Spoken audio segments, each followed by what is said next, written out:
What's happening, YouTube? Happy Women's Day. Happy International Women's Day, anyway. Anthony on Power Rangers Lost Galaxy fan film with a new PRLostGalaxy2014 review on McFarlane Toys DC Multiverse or DC Direct. New Batman Adventures figures of Batgirl by herself, and this Amazon exclusive gold label Girls Night Out 3-pack consisting of Poison Ivy, Livewire, and Supergirl from the following Batman the Animated Series or New Batman Adventures episode, Girls Night Out. So I figured, well, since, if I'm going to get this, I have to get this. I have to, if in order to get these three, I had to get Batgirl. So I figured let's do a 2-in-1 because this review is going to be a little bit long. So this Amazon exclusive 3-pack I'm going to do after I do Batgirl. So we're going to get Batgirl out of the way first, and then we get straight to the two villains and our sole other heroine of the DC universe, Batgirl and Supergirl, and then our, femme fatales of Poison Ivy and Livewire. And what you're about to witness is that this is like the very first time I'm actually covering something from my all-time favorite DC universe, that being the DC animated universe ever since Batman the Animated Series. And considering I never had a lot of the toys for Batman the Animated Series growing up, yes, I'm aware of the Kenner stuff and the Hasbro stuff and probably what Mattel had did with the animated series and TMBA. And I hardly ever do cartoon character-centric figures on the channel, even though, considering ever since 6 years ago when YouTube did this COPPA thing, that's why I kind of bailed out from doing any toys dedicated to anything cartoon-looking. But these are not for kids. These are for serious collectors, and especially those who grew up on the DC animated universe, like myself as a 90s kid, now adult in his 30s as of this. And considering the fact that Batman the Animated Series is still golden, New Batman Adventures is a alright follow-up, even though it could have been a little bit longer, but there were continuations to it through, things like comics and video games like Batman Vengeance. While Superman the Animated Series, well, I wasn't a huge Superman fan as a kid growing up based on my, perspective. And just given in hindsight about my, my biased opinion on the DCAU in general, I've always been more of a Batman guy than I was a Superman, even though Livewire and Supergirl are related to Superman. And I have seen Livewire on an episode of Superman the Animated Series. And of course, Supergirl was on Superman as well. But I did, however, stumble across Supergirl on Justice League Unlimited. And, because I just kind of feel like first time owning something related to, for adult series collectors like myself, related to Batman the Animated Series and Superman the Animated Series all together. And yes, I'm aware as of this review, I am trying to get ahead of all of McFarlane's toys because given the news I've heard lately about DC Comics is going to work with Mattel again. I mean, Mattel getting the toy rights to DC again. So I have to do a lot of catching up this year before the second half of 2026 approaches to do all of McFarlane's DC toys with every single Batman, Superman, Wonder Woman, Supergirl, all of those characters for as much as possible. Yeah.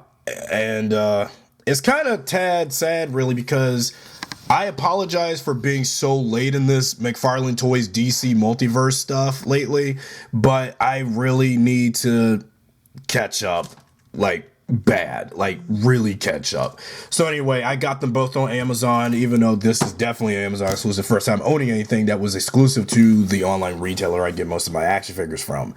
Okay, so for Batgirl, so here is what the front of the package for her looked like, and with all the accessories and everything else she has in hand, and also featuring the logo of the new Batman Adventures, which is silhouetted in the style of Batman the Animated Series and New Batman Adventures, and then this side with artwork of Batgirl, and then backside of her with this as well. but this is actually technically DC Direct. And then, well, it's still kind of DC Multiverse, but considering McFarlane Toys was doing such a bang up job on these toys, and I really do need to catch up on all the DC Direct stuff from McFarlane and the DC Multiverse stuff as possible. And then here's what the packaging for the 3-pack looked like, with Poison Ivy, Livewire, and Supergirl on the side. With all of the accessories in the back and accessories on the front. So here's, you know, the names of the characters on this side. Great, beautiful artwork of these 3 women on this side. And yeah, I know that sleazebag Bruce Timm and his way of women. Yeah, I know. And wait until I get Catwoman from the new Batman Adventures in a future review, trust me, too, later on. And this side with the artwork with these 3. So before we do these 3, let's open Batgirl up first. Okay, everybody. So now that we got Batgirl out of the box, but shoot, man, opening her was a little difficult. Maybe for me at least, but I don't know about the rest of you if you do own this figure before I did. So anyway, so let's take a look at several accessories before we look at her figure. So what we have here is a different type of base stand as opposed to the DC Multiverse oval shape figure stand. I don't know, I'm trying to keep Batgirl standing, but she won't stand very well. But I'll just put her back here because like she just won't. I don't know, because like, you know, I'm trying to keep her steady, but she just won't stay still, because I know she's a very skinny figure, skinny character. Well, I'll just lay her down for now, for the time being. So what's so different is, if you get a DC Direct figure, you know, the figure stand will be just, you know, base stand will be just like this, featuring the logo of what DC show this is, like the new Batman Adventures.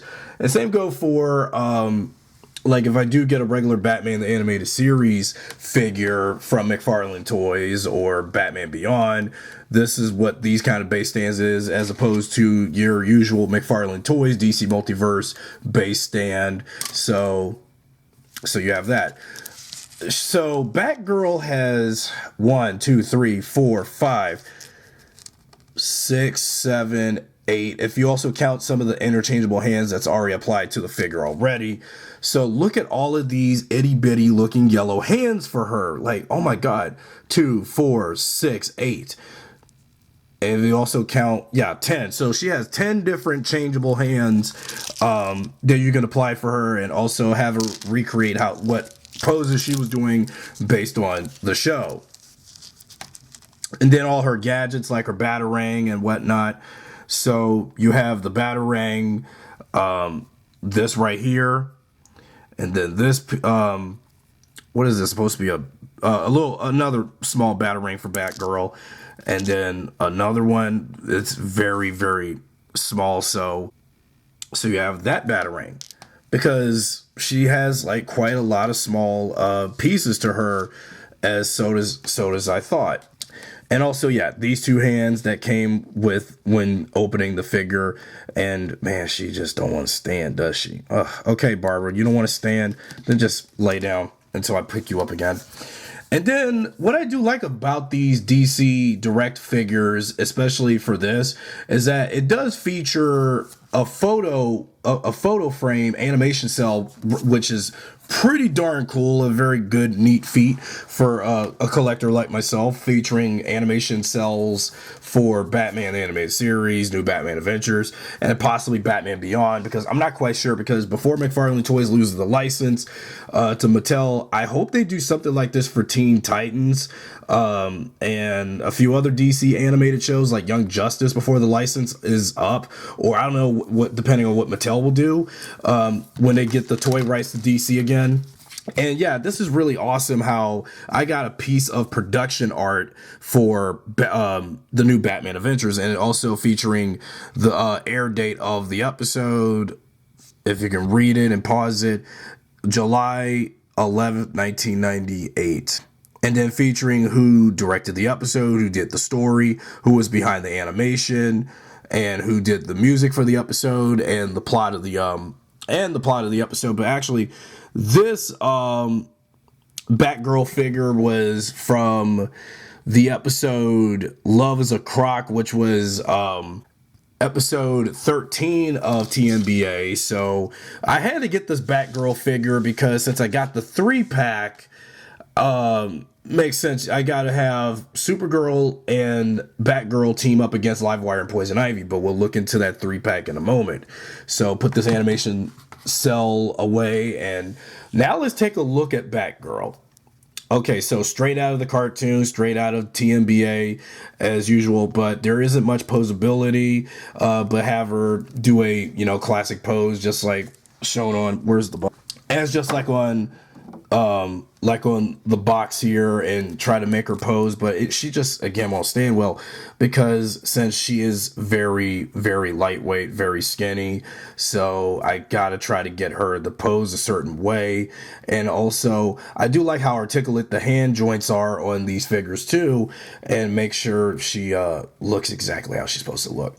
And just take a look at that. But although I kind of feel like, while I do like how accurate she is to the cartoon, the skin tone for her is not accurate, because look how pale peach white her face is, but on the figure it has this tan tint. Maybe this is just from the camera.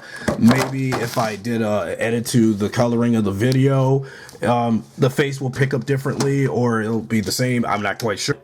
I just never understood, why is her face so tan? I think that's a little nitpick with the coloring, I think. Let's see about articulation. Okay, for the head turns around in all directions, and also due to, her hair sticking out, so exactly like in the cartoon. Her cape is rubber. Okay, so we have that. What about arm joints like the elbow crunch? Because again, knowing female figure bodies, they're not like male bodies where you do a straight up elbow crunch. So you have this elbow in this way, and also hand articulation. So if you also want to, change the hands and give her different things to do, and standing poses. And then knee crunches like this, because she's again very lightweight. Ankle pivot on this leg, because man, all right. And then knee crunch on this leg, and then ankle pivot on this leg. So yeah, this Batgirl figure is not that bad, although I kind of think she could have been a little bit more standable. And I tried to put the stand on her, because she just won't stand on my blue background that I use for my reviews that I've been doing for 5 years, since I brought the reviews content back. Well, since she ain't going to stand very well, I'll just have her like this and take a look at her from this distance. And sorry about that. So here she is from this distance, and yeah, because just even wait until I get Catwoman from TNBA to stack this up with, and as soon as I open up the other figures. So yeah, this Batgirl is fine. I'll give her that. So I recommend this for anybody who wants to add her to your Batman collection, Bat Family collection, and all the different versions of Batgirl we had from McFarlane Toys, and even when Mattel comes back with it. Now let's get to the main attraction for this review. And now we're on to the main attraction. This 3-pack consisting of Poison Ivy, Livewire, and Supergirl. And I do have the animation cells from that episode. So you have the cell of Supergirl and Batgirl together, then a animation cell of Livewire powering up, trying to attack Supergirl and Batgirl from the episode, and then you have Poison Ivy and Irvine from that animation cell. So you got all 3 of those cells together. So I'm keeping these because, well, that's nice of McFarlane to do for this, for anybody who is also a diehard DCAU collector. Okay, so it took me 19 minutes prior to recording this part of the review to get these 3 out and all of the accessories. So what I figured, and what I didn't get right when I talked about Batgirl, is that this is a figure stand. So where the heck did I say base stand? Well, it's same thing, but first time owning a figure stand for any of my action figures. But again, Batgirl just still can't stand well. But wait until when I do this with Supergirl and the rest later. So you have the figure stands for the three girls. So 3. So these are the big figure stands featuring the logo, and the sticks to put on to each of their respective stands later, which I'll do later after the review.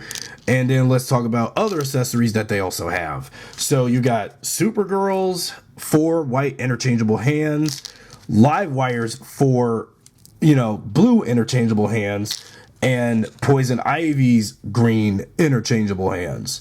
So you can change the hands out any way you want, anytime you want to. And also don't forget Live Wire's lightning effect piece, which is basically just solid paint and nothing translucent or anything. I wish it was a translucent piece though, but I guess, well, they said, well, screw it. We're keeping it just, as is, I guess. Let's take a look at some of the figures from this pack, starting with Supergirl, because it's the first time owning Kara. And I kind of feel like, all right, before I ever get her cousin, we're going to look at her herself, and she doesn't look so bad, looks straight like from the cartoon as usual, and very solid. And I really do like the look of how straightforward she is. And although I did notice that when you do spread Supergirl's legs out, because given the skirt, you can't really move her legs, this way to spread out, but you can, to some degree, lift her legs up and down this way, articulation-wise.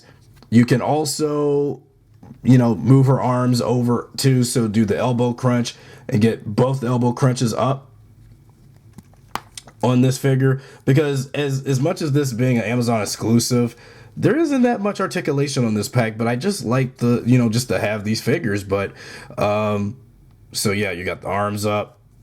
And then what about knee crunch? Knee crunch is just like on the Batgirl figure and the rest of the other female figures. And then ankle pivot, well, since she got some big feet, not so much ankle pivot on her feet, and even same on this one. But you can still get a leg, you can still get a knee crunch on this leg though. But yeah, decent Supergirl figure. I dig it. Keep her steady, because if I had the figures, if I had the base stand still up there, yeah. First time owning Live Wire, and Live Wire is quite a cool cat, if I do say so myself about her. Very faithful to how she looked in the cartoon. I do like how her blue hair contrasts to my blue background, but her hair is way more bright baby blue as opposed to my blue background as usual. And I just really like the way how she came out as well in terms of looking at her articulation. But I thought when I looked at this figure, she wasn't going to get much articulation either, but she does. And, knee crunch and ankle pivot is a bit limited on both her feet. So you still got the usual knee crunch, and also the, the elbow crunch on both the arms. So she also plays just fine, and also turn her head around. So yeah, she's all right. And then let's not forget to put the lightning effect piece in her hand. So you can put the lightning effect piece somewhere in her hand to make it look like she's about to electrocute you. So you have that piece in hand and in mind for displaying Live Wire. I'm trying to keep her steady. And last but not least, Poison Ivy. So Poison Ivy, this is my second Poison Ivy I ever owned. First being the basic DC Superhero Girls figure version. And looking at Poison Ivy from the new Batman Adventures, technically Batman the Animated Series Season 3, Season 4, whatever. And, I've always liked this design of Poison Ivy. Nothing against the OG Poison Ivy design from the animated series, but new Batman Adventures Poison Ivy was just so smoking freaking hot, and there was just something about her design that made me tick. I mean, I think her hair was way more red this time around as opposed to that scarlet orangey red that she always looked in the animated series. And I also think that the way when they redesigned Poison Ivy, and I get why not many people were fans of some of the redesigns of some of the existing Batman characters, because the reason for that was because, well, Superman the Animated Series was going with the way more Bruce Timm design as opposed to, well, what we're used to from back when Batman the Animated Series was on the air. And when Superman the Animated Series was in production, And when they decided to bring back Batman, they had to radically redesign the animated series to fit Superman's aesthetic and the rest of the DC AU onward until Justice League Unlimited. So yeah, that makes sense why, you know, these redesigns for these existing Batman the animated series characters had to happen. And Poison Ivy's redesign I've always liked, but though something about this design, especially in toy form, you know, when you just look at this Poison Ivy, she kind of looks like a villainous Tinkerbell. No lie, because especially look at her outfit, very Tinkerbell like, but minus a skirt. Again, Poison Ivy doesn't need a skirt. She never was a skirt lady. Okay, but she doesn't look so bad. I've always liked this Poison Ivy design, sexy as, you know, hell, and she just is probably like my favorite of the three from this set, and I really do. I really like this Poison Ivy a lot. And I know that if we had more DC Direct Batman the animated series figures, we could have got a proper animated series Poison Ivy. Well, we do have animated series Poison Ivy 2.0, but what about the OG animated series Poison Ivy? Come on, McFarlane, make this happen. I mean, and also I know since Harley Quinn was in the Girls Night Out episode, well, if I ever do find an animated series Harley Quinn, I will review that and see how she stacks up with the rest of these girls here too. And also when I get Catwoman from also the new Batman Adventures again, which I'll do next time. So articulation, and I really do like how more flexibly articulate Poison Ivy is as opposed to Supergirl and Livewire. But just look at how she's just posed. And then you got your knee crunch on both legs, and then the ankle pivot. Okay. And then also elbow crunch on this and on this arm. So that's the complete set. There you have it, but it's just, I'm just trying to keep Poison Ivy steady so I don't knock her over or anything. So let's see how these four girls are all stacked up, and then I'm done with the review. And to wrap up the review, so we have Batgirl, Supergirl, Poison Ivy, and Livewire stacked up together. And just like out of the episode, you have your two super heroines versus the two villainesses against each other. And honestly, this is not a bad set. And even though I do really like this batch of figures a lot, even though first time owning anything related to Superman the animated series, but again, given my nostalgia, having some Batman the animated series related stuff, for instance, I really needed to get a kicker out of this because it was just something about these. There was just something about these toys that made me click, and I was really adamant of getting this set, and also Batgirl on the side because, you know, this collection is not complete without the without her, because it has to be just like what was on the episode. So that was one of the reasons why I did this and did all four of these figures and for the review. So in my last call, I really did like the 3-pack, and the Batgirl figure was all right too, but the 3-pack definitely had some good things going for it, and as well as some bad. But if there was like the only bad being, I wish that the legs would have been more spread out on Poison Ivy and Livewire. But Supergirl's legs can spread, but and Batgirl's, but not Poison Ivy and Livewire's legs, I don't think, unless I have to go back a little bit and play it over even after I'm done recording and all. So this is the start of me trying to do some DC animated universe related stuff, because DCAU is my favorite DC continuity and my all-time, favorite continuity of the DC universe, multiverse. So I figured I need to get my hands on stuff like this because it's just something that I wanted, and just out of curiosity to show off, just also for the day, of course, because, celebrating all women in fiction and real life on this day, March the 8th. Well, March the 1st as of this recording. So I figured that for Women's History Month, I needed to do something dedicated to all the, strong, beautiful, and fierce women out there, and, to all that's, equal. So anyway, so that's my review for the 3-pack and the Batgirl figure from the new Batman Adventures. And even though Supergirl and Livewire are from Superman the animated series, but if McFarlane ever does more Superman animated series and even get around Justice League, I just hope before the license runs out, he does those. So anyway, thank you for watching. Be sure to subscribe, drop a like, share this video with your friends, and I will see you again next time with another review. Thanks for watching.